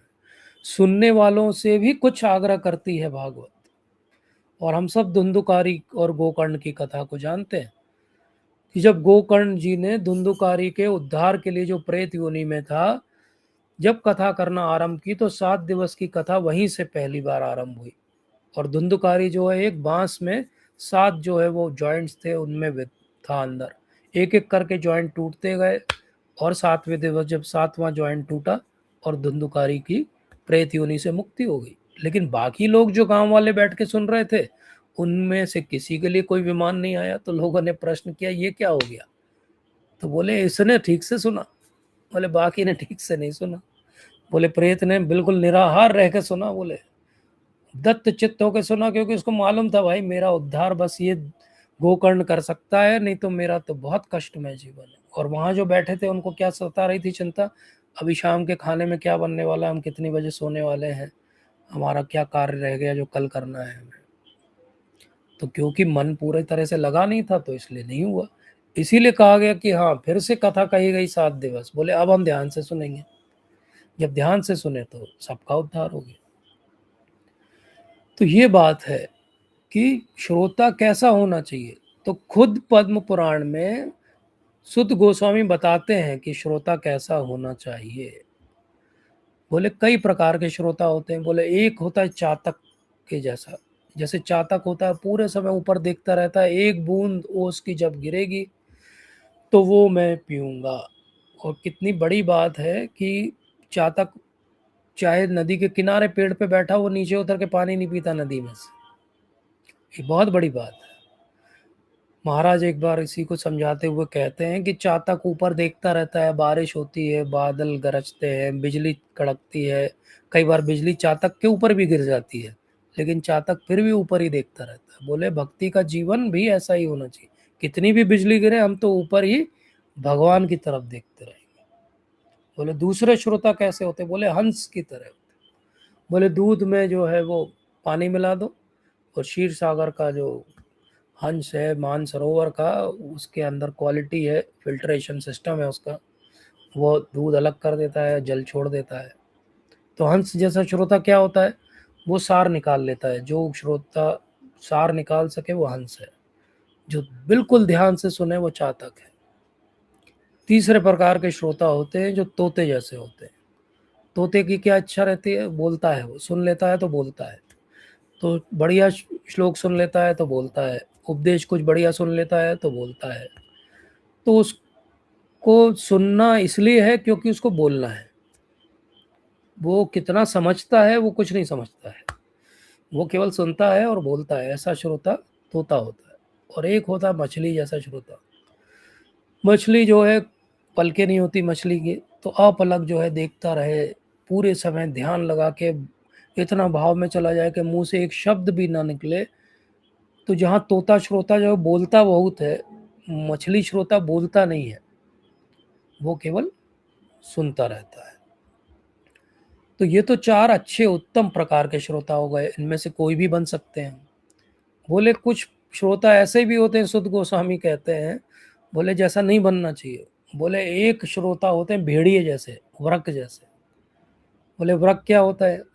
बोले वो उसके सामने बांसुरी भी बजाओगे ना तो वो अपनी आवाज हु आवाज निकालने लगता है। तो बढ़िया कथा चल रही है और उसमें बीच में कोई हल्ला करने लगे, हाँ हेलो, हाँ आवाज नहीं आ रही है, तो ऐसे श्रोता को क्या कहा गया? भेड़िया। एक और श्रोता होता है, उसको बोलते हैं भुरुंड। ये हिमालय में बहुत ऊंचे एक पक्षी होता है। वो क्या करता है? वो भी तोते जैसा ही रहता है, सुनता है और रिपीट करता है। लेकिन वो अपने आप को इतना ऊंचा समझता है कि बोले हमको कुछ भी इसमें से फॉलो करने की जरूरत नहीं, हमारा आचरण बड़ा अच्छा है, हम तो ऊपर रहते हैं। बोले लेकिन अब बोल रहे हो तो हम रिपीट कर देंगे। तीसरा जैसा श्रोता नहीं बनना चाहिए वो है ऊंट। ऊंट क्या करता है? ऊंट के सामने आप आम रख दो, ऊंट जी आम खाइए, और नीम की पत्ती रख दो तो ऊंट जी तुरंत नीम की पत्ती जो है वो खाने लगते हैं। तो कुछ श्रोता होते हैं जो ऊंट की तरह होते हैं, उनको ये भेद ही समझ में नहीं आता कि किससे सुनना चाहिए किससे नहीं सुनना चाहिए। और एक प्रकार के श्रोता होते हैं जो नहीं बनना चाहिए, वो है बैल, वृष।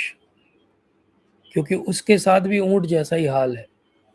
उसके आगे भी कुछ मीठा रख दो और कुछ कड़वा रख दो तो वो दोनों खा लेता है एक सा समझ के। उसको ये स्वाद में अंतर समझ में नहीं आता कि क्या सार है क्या आसार है। तो बैल जो है वो उधर मानसरोवर के हंस से अपोजिट है। मानसरोवर का हंस अपने काम की चीज ले लेता है, बैल तो सब कुछ ग्रहण करने की सोचता है और कुछ भी उसके जीवन में परिवर्तन नहीं होता है। तो फिर सुध गोस्वामी कहते हैं कि सबसे अच्छा श्रोता कौन होता है? बोले सबसे अच्छा श्रोता वो होता है जो वक्ता को प्रणाम करे, आराम से बैठे, संसारी सारी बातें छोड़ के लीला कथा सुनने की इच्छा रखे, और उसका भाव ऐसा हो कि जो भी कह रहा है कथा, कोई भी हो सकता है, उससे भक्ति में बाद में आया व्यक्ति भी हो सकता है, लेकिन क्योंकि वो भागवत की चर्चा कर रहा है तो उस पर वो सुनेगा, चिंतन करेगा, समझ नहीं आएगा तो पूछेगा, भाव अपना पवित्र रखेगा। प्रेम रखेगा भगवान से और भक्तों से, ऐसा श्रोता उत्तम श्रोता होता है। उसकी इच्छा भागवत सुन के ये है ही नहीं कि मुझे ये फलाना वस्तु चाहिए कि ये चाहिए। उसकी इच्छा क्या है? उसकी इच्छा है कि मुझे भगवान की कथा सुनने में रुचि है, क्योंकि भगवान को अच्छा लगेगा जब मैं उनके बारे में सुनूंगा। तो ऐसा ही श्रोता है और ऐसा ही प्रामाणिक वक्ता है जो सदा भागवत की सेवा कर सकता है, अन्यथा सदा भागवत की सेवा नहीं हो सकती। तो जहाँ भागवतम एक चंद्रमा के समान है, तो बाकी सब पुराण जो है वो टिमटिमाते हुए छोटे छोटे तारे हैं। जब भागवत बोलती है तो सारे उपनिषद क्या होते हैं? चुप हो जाते हैं। और भागवतम कैसी है? सूर्य के समान है। और बाकी पुराण क्या है? दिए के समान है। अब आप डिसाइड करो कि आपको सूर्य चाहिए जीवन में कि दिए चाहिए। लेकिन क्या कहा गया? मुह्यंती यत सूर्य। भागवत ऐसा भी नहीं कि आपने डिसाइड कर लिया कि भागवत आ जाए हमारे जीवन में। भागवत बहुत छलिया है। भागवत इतनी जल्दी से समझ में नहीं आती। हम दो चार बातों से ही समझ लेते हैं कि भागवत कितनी कठिन है। आप अगर अपनी लॉजिकल बुद्धि लेके जाओगे तो क्या भागवत समझ में आएगी? तो हमने कहा शुरू में कि भागवत के अंदर 18,000 श्लोक है। एक्चुअली आप गिनने जाओगे तो भागवत के अंदर 14,095 श्लोक हैं। तो बोले 18,000 की गिनती कहाँ से आई? तो अगर आप 32 सिलेबल के हिसाब से गिनोगे तो 18,000 है। अब आप मैथमेटिशियन होंगे तो आप तो यहीं जो है चकरा जाओगे। बोले सब लोग 18,000 बोलते, मेरी गिनती तो 1495 की है। अब कोई अगर थियोलॉजियन हो, रिलीजन का लेवल का आदमी हो, और वो अगर भागवत पढ़ने जाए तो वो क्यों कंफ्यूज हो जाएगा? बोले भागवत तो सबसे मैच्योर स्टेज में व्यासदेव ने लिखी, मतलब ये 19वीं पुराण होना चाहिए। तो फिर बाकी पुरानी पुराणों में भागवत का नाम 18 की लिस्ट में कैसे आया? तो वो कंफ्यूज हो जाएगा। लेकिन इसका उत्तर क्या है? वो इसलिए आया क्योंकि वो 18 पुराणों में जो भागवत है वो सीड फॉर्म में है। और जब नारद मुनि ने प्रेरणा दी तो वेद व्यास जी ने उसी को इलाबोरेट करके 18,000 श्लोकों में लिखा। एक्चुअली बाकी लोकों में 1 करोड़ श्लोकों की भागवत भी प्रचलन में है। तो हम तो अभी 18,000 के स्तर के हैं, तो हम 18,000 की बात कर रहे हैं। तो इस प्रकार से भागवत अमल पुराण है। लेकिन अगर कोई कंफ्यूज होना चाहे तो भागवत एम्पल ऑफ जो है वो अपॉर्चुनिटी देती है कि आप कंफ्यूज हो जाओ। तो इसलिए क्या करना है? भागवत पढ़ी, समझी कि नहीं समझी, तो ये इससे समझ में आएगा कि भागवत अगर हमने सच में समझी तो फिर भागवत सुनने में हम घड़ी देखना बंद कर देंगे। जब भागवत कहेंगे तो हम पूरा ध्यान अपना जो है कहाँ पर लगा देंगे?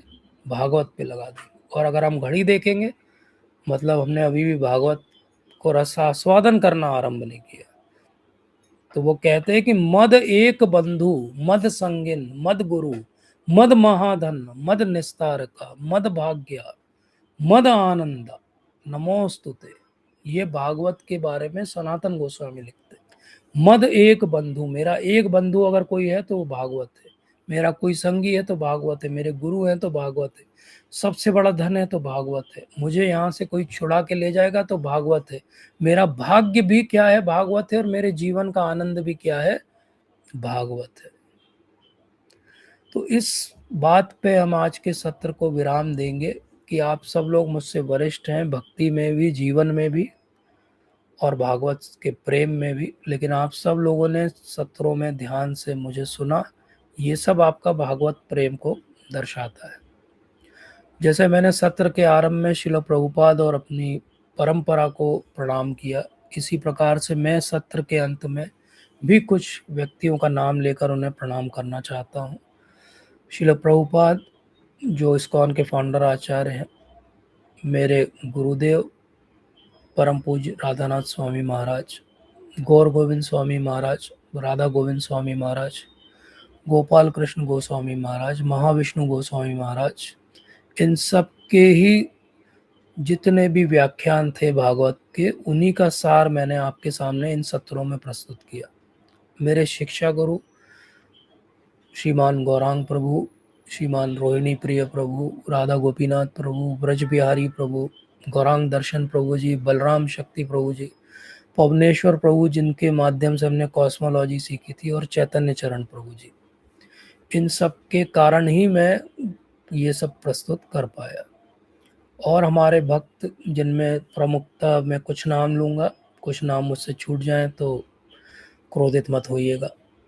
श्रीमान अनंत निताय प्रभु जी, मेरे गुरु भाई, अदिति पुत्र प्रभु जी जो इस्कॉन के यहाँ के सर्वे सर्वा हैं, साक्षी केशव प्रभु जी जिन्होंने मुझे प्रेरणा दी इन सत्रों को आरंभ करने की, राधा गोविंद प्रभु जी जो इसरो के साइंटिस्ट हैं, राधा प्रिय माता जी, पंकज चैतन्य प्रभु जी और उनकी माता जी, आश्रय के सारे डिवोटी, स्पेशली संजय वासुदेव प्रभु जी, पवित्र नरहरि प्रभु जी, अनंग मोहन प्रभु जी, संकीर्तन प्रभु जी, नंद नंदन प्रभु जी, शौनक ऋषि प्रभु जी, असीम कृष्ण असीम रूप प्रभु जी, अनंत कृष्ण प्रभु जी, अमरीश प्रभु जी, दिलीप प्रभु जी और जो भी रेगुलर माता जी और प्रभु जी सत्रों में आए, उन सबको मेरा दंडवत प्रणाम। बहुत नेचुरल है कि इतने सारे सत्रों में सब लोग सब सत्र नहीं अटेंड कर पाए होंगे। अगर किसी ने एक सत्र कुछ देर के लिए भी अटेंड किया तो उन सबको भी मेरी तरफ से दंडवत प्रणाम। और इन सत्रों में मेरी जो स्थिति है उसके कारण बहुत सारी मैंने मिस्टेक की होंगी, कई बार मैंने ऐसा भी कुछ कहा होगा जो आपको हर्ट किया होगा, तो मैं आज ये अपॉर्चुनिटी ले रहा हूँ कि मैं आप सब लोगों से क्षमा याचना करता हूँ। जो भी गलती त्रुटि हुई होगी वो मेरी है। अगर इस सार में आपको कुछ भी समझ में आया हो तो ये मैंने जो मेरे शिक्षा दीक्षा और मेरे परम गुरु का नाम लिया उन सब के कारण है। जो मिस्टेक है वो मेरी है, जो सार है वो सब उनका है।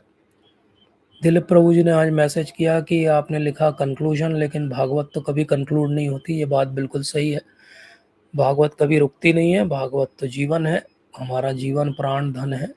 लेकिन क्योंकि मर्यादा है समय की और एक हमने कोई बीड़ा उठाया था तो इसलिए हम ये कह रहे हैं कि कंक्लूड कर रहे हैं। हम कंक्लूड कुछ नहीं कर रहे हैं, भागवत तो हमेशा है, रहेगी और भागवत के सहारे ही हम हैं। इन सत्रों में जो भी मैंने पर्सनली अपनी कुछ सुकृति अगर अर्जित की होगी तो वो मैं आज ओपनली कह रहा हूँ कि वो मैं सब कुछ देना चाहता हूँ जो वेनेजुएला में अभी अर्थक्वेक हुआ उनके विक्टिम्स को, और भगवान उन सबको सदगति दे। जो भी भक्त कलयुग में प्रचार करने का प्रयास कर रहे हैं उन सबको भागवत जो है बल दे। और परम पूज्य जय पताका महाराज जो अभी बहुत ही सिक स्थिति में है उनके लिए। और लोग मुझसे कहते हैं कि मंदिर बन रहा, आप मंदिर की बात क्यों नहीं करते, तो मैं आज ये भी आग्रह कर देता हूँ कि आप में से जो भी मंदिर के लिए जैसी भी हेल्प करना चाहें ज़रूर करिए। तो इसी बात पे मैं आज का सत्र यहाँ पर विराम दूंगा। आप में से जो भी अगर इस सत्रों से कुछ सीखे हों या कुछ शेयर करना चाहते हो, कुछ बताना चाहते हो, इसमें मेरे दो ही आग्रह होंगे। आप भागवत की चर्चा करिएगा, मेरी चर्चा मत करिएगा, और सार के रूप में बताइएगा ताकि जो भी बोलना चाहे उनको समय मिले। थैंक यू सो मच, आप सबका बहुत बहुत धन्यवाद। सत्र के अंत में ये भी बताइए कि क्या अब हमें ये सैटरडे क्लासेस बंद कर देनी चाहिए क्योंकि हमने भागवत पूरी पढ़ ली है, या हमें इसको अगर जारी रखना है तो क्या करना चाहिए। Thank you so much. Hare Krishna प्रभु जी। यस माता जी। हमारा भी यही मन है कि ये कंक्लूड तो कभी नहीं होगा, तो जी इससे हम फिर से स्टार्ट करें, जी। क्योंकि जितने मैंने अटेंड किए हैं वो तो किए ही, और फिर वो बाद में जो वीडियो आता है वो उसको इतने कंसंट्रेशन से नहीं सुन पाते हैं। हाँ ये बात तो सही है। मतलब फिर भी मैंने मोर देन 60% अटेंड किया है। We are so thankful to you. आप सबको मैं बताऊं कि माता जी का बहुत बिजी शेड्यूल रहता है, she is very senior anaesthetist, बिल्कुल उसके बाद भी बिल्कुल वो समय बिजी निकालती हैं और मेरा लगभग हर सत्र में मेरा मैं उनके शेड्यूल दर्शन कर बिल्कुल पाता हूँ। कम है। नहीं नहीं प्रभु जी बिल्कुल बिजी नहीं है, मैंने सब कम बंद कर दिया ऑलमोस्ट। और अभी रिटायरमेंट की एज हो ही गई है 65। पर प्राइवेट से रिटायरमेंट नहीं है, इसलिए थोड़ा बहुत करते रहते हैं। जी पर हाँ बहुत इंटरेस्ट है इसमें। और फलश्रुति के साथ में वही की, इसकी फलश्रुति बोल दूं क्या? हाँ बोलिए लास्ट माता जी, श्लोक जो है बोलिए वो, बोलिए। दो श्लोक है लास्ट जो। यस बोलिए। क्योंकि मैंने दूसरे कैंटो के 9वें अध्याय के 4 श्लोक बोलती हूँ डेली। जी। और जो स्टार्टिंग के मंगलाचरण के 3 श्लोक हैं वो, और ये 2 लास्ट के कि हाँ, पूरा भवे भवे। सुनाइए माता जी, पूरा सुनाइए, नहीं that will be the last. Best best conclusion. We have time. नहीं नहीं बेस्ट नहीं बेस्ट। मैं लास्ट के 2 अच्छा, ठीक। फलश्रुति के सिंपल लास्ट के बता देती।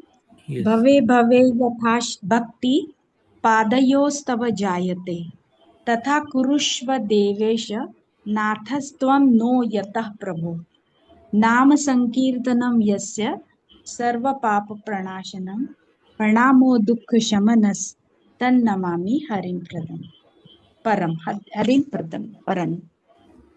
यस। इसी के मतलब ये कंक्लूडिंग है, फलश्रुति है ये कि हमें बार बार जन्म भी मिले तो भगवान के चरण कमलों में हमारी अविरल भक्ति रहते ही है। बस हम इसका श्रवण करते रहे, इसीलिए आपसे विशेष अनुरोध है। आपका बहुत शेड्यूल होने के बाद भी आप इतना हम लोगों के लिए प्रिपेयर करके हमें अमृत रस का पान कराते रहते हैं, इसलिए बहुत बहुत धन्यवाद, आभार। बहुत छोटे शब्द हैं, इसको हम क्या शुरू से कंटिन्यू कर सकते हैं। यस। थैंक यू माता जी, thank you for inspiring all of us and sharing this nectar of conclusion and फलश्रुति। कोई और प्रभु जी या माता जी कुछ कहना चाहते हैं?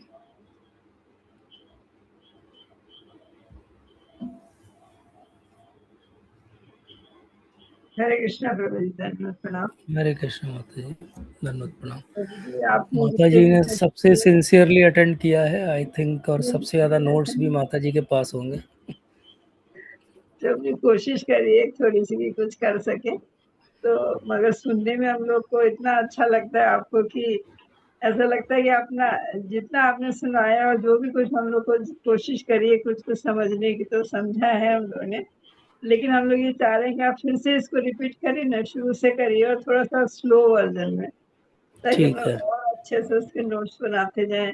मतलब कुछ कुछ ऐसे जैसे एक साथ में साथ कभी कभी 4 4 6 6 चैप्टर्स हो जाते थे, तो जी, एक एक या तो लेते हुए चले, या एक दिन में एक चैप्टर एक सैटरडे को कंप्लीट करा, फिर नेक्स्ट चैप्टर टाइम जरूर लगेगा ठीक है। उसमें। अब हम ऐसा चल सकते हैं जिसमें हम थोड़ा स्लो पेस में चलेंगे।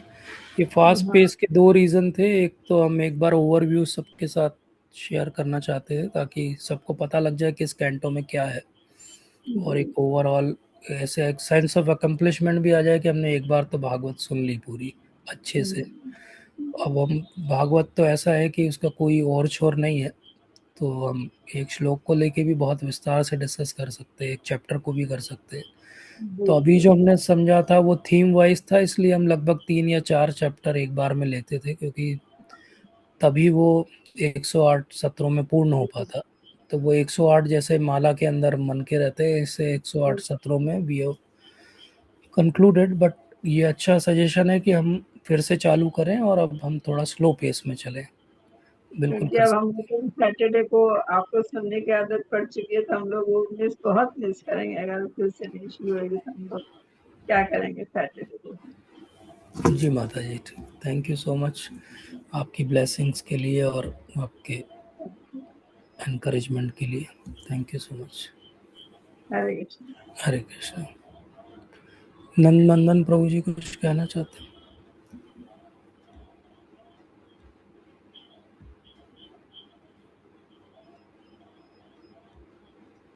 हरे कृष्ण प्रभु जी, दंड प्रणाम।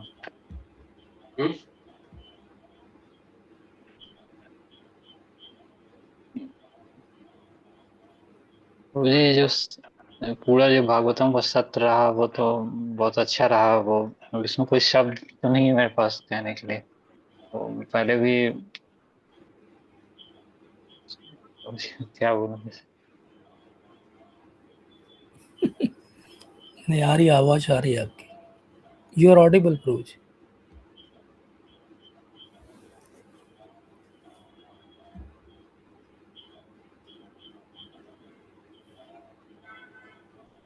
प्रभु जी इसमें सबसे अच्छी बात रही कि आपने हमेशा वो जो श्री प्रभुपाद जी ने जो उनके जैसा उन्होंने पर्पट में लिखा है और जो कहा है आपने, लगभग उसी मर्यादा को रखते हुए आपने इसको बताया, जो कि इसका सबसे मेन मोटो था कि उससे कहीं भी हमें डेविएट नहीं होना है, जो उन्होंने बताया है।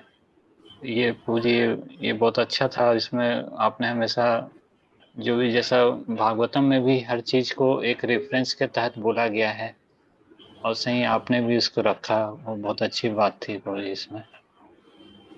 और इसे आगे भी प्रभु जी कंटिन्यू रखिए, और और भी जो और भी कुछ एडिशनल श्रील प्रभुपाद जी की बुक्स हैं वो भी ऐड कर सकते हैं। जी प्रभु जी, वैसा भी कर हरे सकते हैं। कृष्ण को धन्यवाद। यस, थैंक यू प्रभु जी, थैंक यू। प्रवीण प्रभु जी।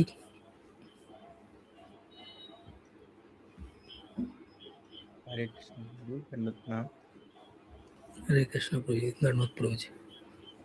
बाकी की जो रिक्वेस्ट है मेरी भी वही रिक्वेस्ट है वैसे तो। सैटरडे वैसे मैं आप सब लोगों को बता दूं, प्रवीण प्रभु जी बहुत जल्दी हमारे लिए रामायण पर सत्र लेने वाले। नहीं, पर मुझे भी उसके ऐसी बाद फीलिंग। एक्चुअली आपको नेक्टर समझ में आएगा, फिर आपको लगेगा कि ये 108 सत्रों में तो करेले का जूस पिला दिया गया था हमको। मैं तो अभी श्रोता और वक्ता के लक्षण भी आप कह रहे थे, तो मैं उसमें परख रहा था कि श्रोता के भी लक्षण नहीं है और वक्ता के भी लक्षण नहीं है। तो ये तो सर्वथा मतलब अयोग्य व्यक्ति को माइक दबाने जैसा है। जिस प्रकार से मरकट के लिए कहा जाता है मरकट सुरापान, हम्म तो वो मेरी भी वैसी स्थिति है कि जो आदमी उतना अयोग्य है और उसको ऐसा कुछ चरित्र कहने के लिए आप कह रहे हैं, ये कि मेरा लोभ रहता है, इसमें कोई संदेह नहीं है कि भगवान श्री राम की कथा कहे कोई, या मतलब मुझे कहे कि हम उस पर चर्चा करें, तो ये मेरा लोभ रहता है, उसका संवरण हो नहीं पाता है हमसे। पर तो आप अगले सैटरडे से करेंगे शुरू, अगर इफ यू आर फ्री। अगले कंपल्शन। सैटरडे या मेरा उसके था तो ज्यादा ऐसे ही कुछ, हाँ, पर मुझे अगले सैटरडे के लिए मतलब एग्जैक्ट इसी टाइम का एक एंगेजमेंट है। वो भी ओके कम ओके, से कम ठीक है ना, तो डेढ़ महीना उसके पहले। बाद वाले सैटरडे से वी कैन स्टार्ट। हाँ, एकादशी है, यस।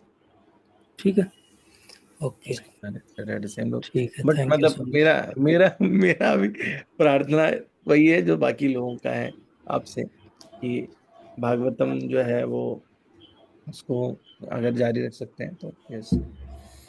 बिल्कुल जारी रख सकते हैं आप, जैसा आदेश करेंगे।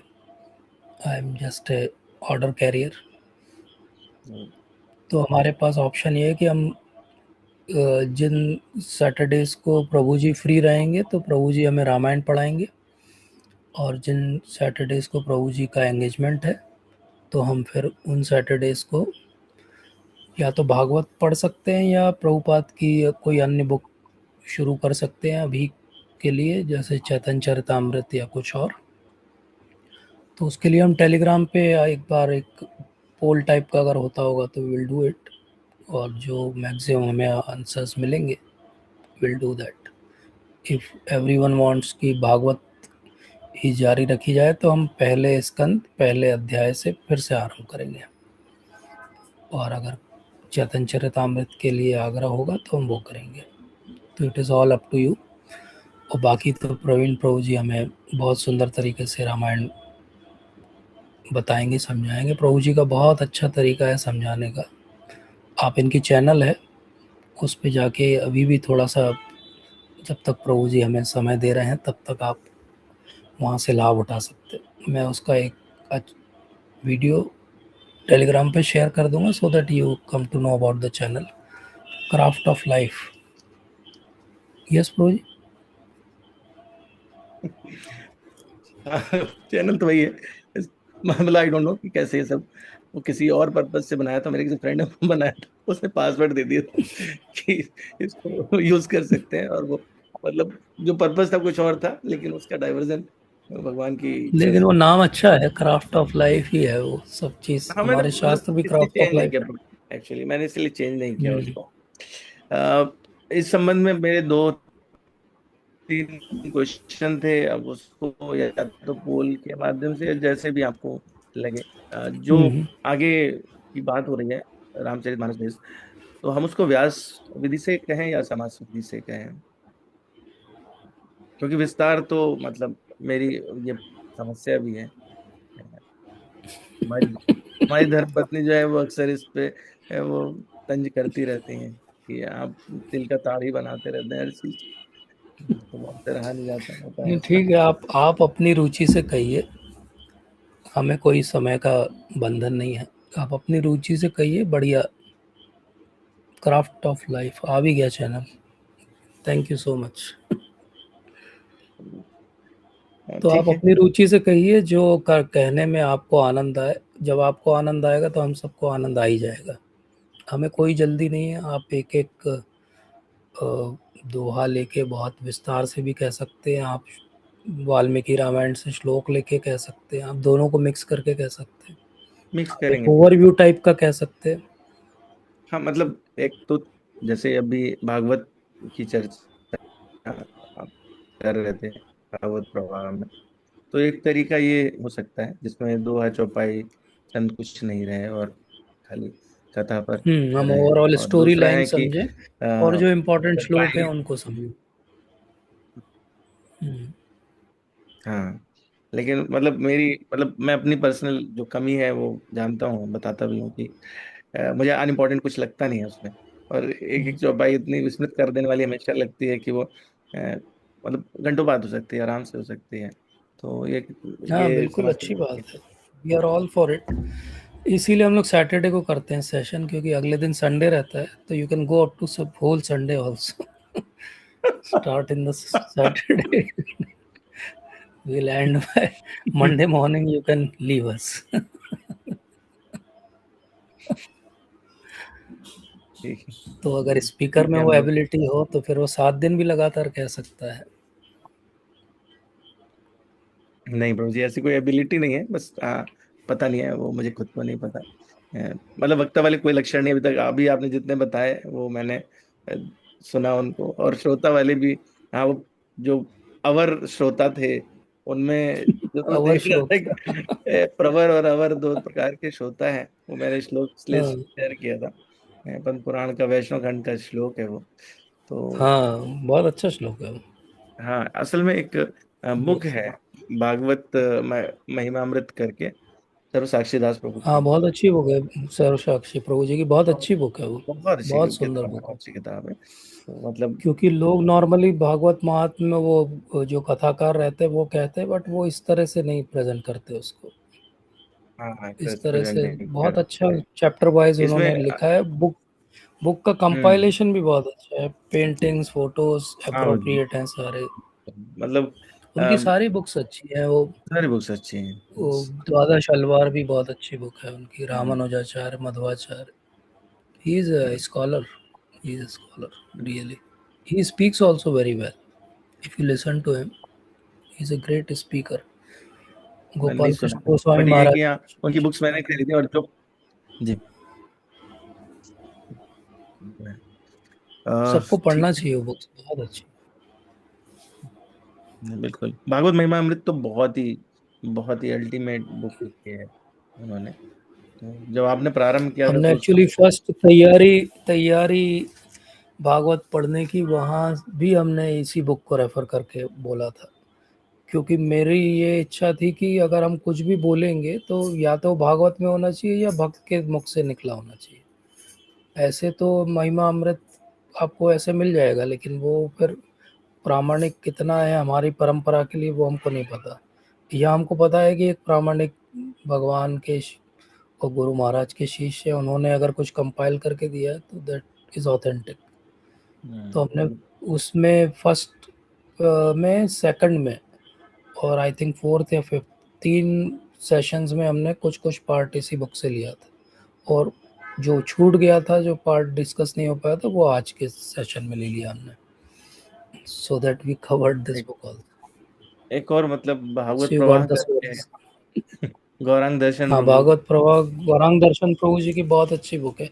वो तो ऐसा समझो आपकी, वो और उनके जो 70 लेक्चर्स उन्होंने लिए थे, कोविड के समय पे भागवत प्रवाह के ऊपर। एक्चुअली वो भागवत प्रवाह फिर बुक के फॉर्म में आ गई, हरे कृष्णा टीवी पे भी उनके लेक्चर्स आ गए।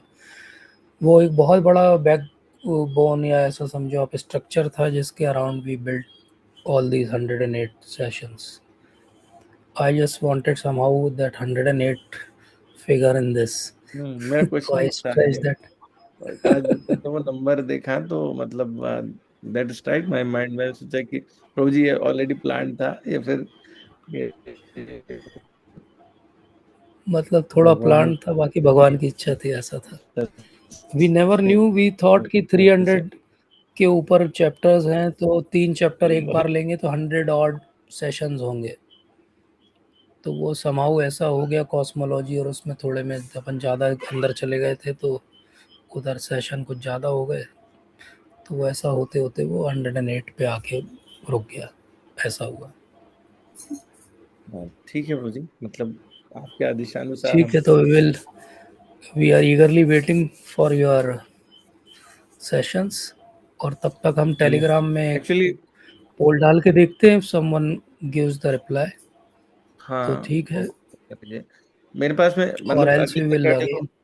अगले सैटरडे को प्रभु जी स्टार्ट करने में कर सकते थे, पर मैं टाइम को, ये जो टाइम है मतलब सबकी जो अटैचमेंट है हाँ, टाइम से, कन्वीनियंस हो गया, हाँ सेशन से, हाँ। वो सब नहीं नहीं, ठीक है, बहुत ठीक। अच्छा है। और इसको वो चेंज आप नहीं कभी करना। प्रेशर में मत रहो, आपको कभी भी ऐसा लगे तो we will start something and then you can join and start your session. Don't be in that hurry, don't drive fast, be cool calm. We can wait for 15, 20, half an hour for you. We know you are नहीं neurosurgeon. प्रभु जी, हम but Your surgeries take time. वो सब कुछ नहीं है, बस ये है कि And we मतलब don't मुझे want to कुछ pressurize you also. Don't be in that pressure. कभी नहीं भी कर पाओगे आप तो कोई बात नहीं, हम कोई एमसीक्यू सॉल्व कर लेंगे बैठ के, पुराने सेशन वाला। बिल्कुल डेफिनेटली, है ना। और थोड़ा सा मेरे पास में हल्का सा आउटलाइन है जो मतलब मैं अभी बोल देना चाहता जी, था। पहला हाँ हाँ, बताइए। पहला जो वो होना चाहिए मेरा, मुझे लगता है कि वो हमें गोस्वामी तुलसीदास जी के विषय में चर्चा करनी चाहिए, और वो उसमें क्या हम्म, वो उसके थ्रू लेके आएंगे। तो मतलब ये मेरा अपना फीलिंग है, इफ यू ऑल एग्री तो हम उनसे स्टार्ट करके और फिर हाँ ठीक है, देखते बढ़िया, हैं बहुत अच्छा। क्या वी कैन, सब्जेक्ट है, इस तरह हाँ से उनका जाएंगे। थोड़ा लाइफ स्केच भी बता सकते हैं आप, अच्छा लगेगा सब। हाँ यस यस, मतलब वो लाइफ यस स्केच के साथ ही यस स्टार्ट ले। यस, तो बिल्कुल बिल्कुल। ठीक है, तो इस पे मैंने सोचा है कि नेक्स्ट सैटरडे थोड़ा सा एंगेजमेंट होने से ठीक है, उसके उसके बाद वाले अगले सैटरडे पे। सैटरडे हाँ ठीक है, भी मैं, लेकिन मैं करूंगा उस 8 बजे हो जाएगा कैसे भी। बस we'll ठीक start। ठीक ठीक। ठीक है प्रभु जी, सो काइंड ऑफ यू। सो हरे कृष्णा प्रभु जी। हरे कृष्ण माता जी। यस, मैं प्रवीण प्रभु जी से एक बात पूछ सकती हूँ? हाँ हाँ, बिल्कुल बिल्कुल बहुत पूछ। सारे रामायण तो बहुत सारी हैं, हम्म अद्भुत रामायण, आनंद रामायण, रामचरित मानस, वाल्मीकि रामायण, बहुत सारी हैं। तो उसमें कुछ कुछ रामचरित मानस और वाल्मीकि रामायण में भी कुछ प्रसंग बड़े कंट्रोवर्शियल हैं, लोग अपने अपने तरीके से बताते हैं। तो थोड़ा उस पे स्ट्रेस देके आप उसको मतलब जब बताएंगे तब उसमें थोड़ा क्लैरिफिकेशन, हाँ, अच्छा रहेगा। क्लैरिफिकेशन। हाँ, हाँ, माता जी, दो दोनों में चीजें हैं यहाँ पर। एक तो ये है, एक तो ये है कि ये बहुत सारे हैं, ठीक बात है। तो उसमें और दूसरा जो बहुत इंपॉर्टेंट पॉइंट है वो ये है कि भाव अलग अलग हैं, हर रामायण में अलग भाव हैं। तो उस भाव की दृष्टि से कल्प कल्पांतर का भेद है, जो हम लोगों को लगता है ना कंट्रोवर्सी जैसा, तो मतलब मुझे अभी तक कहीं कोई फील नहीं हुआ। प्रसंग आगे पीछे थोड़ा सा एक अलग भाव से लेके आए, तो जितना मेरी दृष्टि में आएगा, yes I will try to कि वो किस हमको किस चीज को लेकर के क्या बात कही जा रही है, तो वो मैं ट्राई करूंगा। बिल्कुल, हमारा सार यही रहे कि हम सबकी भक्ति का वर्धन हो, और हाँ जी जी ये सत्रों का सार लेकिन बस अलग अलग लोगों से अलग अलग लोग बताते हैं हाँ, कुछ अलग भी, अलग फिर तरह से इंटरप्रेट भी करते हैं। जैसे हाँ वो प्रभु जी सीता बहुत जी अच्छे का से बताते हैं, वो समझाते हैं बड़े अच्छे से। उन्होंने स्टोरी तो का बहुत अच्छे सेशंस मैंने सुने हैं उनके। You all will love to hear him and you will become addicted to hearing him. जरूर जरूर, अच्छी चीजों का एडिक्शन होना ही चाहिए। ज्यादा अच्छी बात है। तो हरे हम कृष्णा, आज के थैंक यू। सत्र को विराम दें, उसके पहले मैं आप सबसे आग्रह करूंगा, अगर कोई कुछ कहना चाहते हैं, नहीं तो हम शौनक ऋषि प्रभु जी से आग्रह करेंगे, हमारे सबसे वरिष्ठ जो हैं भक्त हैं यहाँ पर, कि वो हमें आशीर्वाद दें। और अपने वचनों से हम ये चाहते हैं कि 108वां जो सत्र है वो उनकी बात से विराम हो। हरे कृष्णा प्रभु जी, दंडवत प्रणाम। धन्यवाद, प्रणाम। प्रभु जी, मैं इस लायक नहीं हूँ कि आशीर्वाद दूं। मैं आप सभी लोगों का ही, विशेषकर आपका आशीर्वाद अधिक चाहता हूं। और बहुत अच्छा सेशन रहा, और ये भी अच्छा रहा कि हम फिर से शुरू कर रहे हैं सेशन। यस। इसमें रामायण भी रहेगी, हमें बहुत कुछ सीखने को मिलेगा, क्योंकि वाल्मीकि रामायण, रामचरितमानस तो पढ़ी है थोड़ी थोड़ी, जी जी। लेकिन वाल्मीकि रामायण तो बिल्कुल भी नहीं पढ़ी थी। हाँ, वो प्रभु जी पढ़ाएंगे तो हमें बहुत प्रवीण अच्छे प्रभु से। जी से हाँ सुनने यस। को मिलेगा, ये मेरे को बहुत अच्छा। जी और जी प्रभु। आपके सेशन तो हैं ही रिकॉर्डेड, तो फिर से रिपीट रिपीट सुन सकते हैं जब भी। यस यस प्रभु जी। हम्म, यस यही। जी। थैंक यू प्रभु जी, थैंक यू। हरे कृष्ण। हरे कृष्णा। तो आप सबका बहुत बहुत धन्यवाद। उन सब भक्तों का भी धन्यवाद जो इस सत्र में किसी कारणवश नहीं आ पाए और कंट्रीब्यूट नहीं कर पाए। तो उनको भी हम कभी ना कभी जब वो आएंगे तो पूछेंगे कि क्या अच्छा था और क्या नहीं था। तो आज का सत्र हम यहीं पर विराम देते हैं। वांछा कल्पतरुभ्यश्च कृपा सिंधुभ्येव च पतितानां पावनेभ्यो वैष्णवेभ्यो नमो नमः। शिल प्रभुपाद की जय। ग्रंथराज श्रीमद् भागवतम की जय। आप सभी भक्त वृंद की जय। Thank you so much.